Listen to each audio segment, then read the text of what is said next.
Katulad ko rin ba kayo na minsan di ko maiwasan na itanong sa sarili ko kung hanggang saan ba ako, kung saan ba ako dadali ng tadhana, kung saan ba ako dadali ng sitwasyon at ng sarili ko ngayon. Kasi minsan nakakaramdam din ako ng pagod, pero wala namang choice kundi lumaban palagi dahil yun lang naman talaga ang dapat.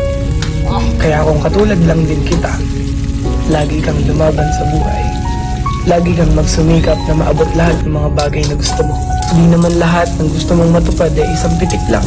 Lahat ng tagumpay at mga bagay na gusto mong matupad, pagod, puyat at hirap ang dapat mong isakripisyo. Tapos huwag kang susuko hanggang sa makuha mo na lahat. Kaya ikaw, alam kong katulad lang din kita.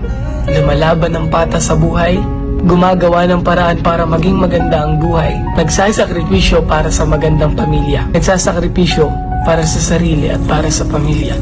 Ingat kayo palagi, stay safe, and follow me. Katulad ko rin ba kayo na minsan di ko maiwasan na itanong sa sarili ko kung hanggang saan ba ako, kung saan ba ako dadali ng tadhana, kung saan ba ako dadali ng sitwasyon at ng sarili ko ngayon. Kasi minsan nakakaramdam din ako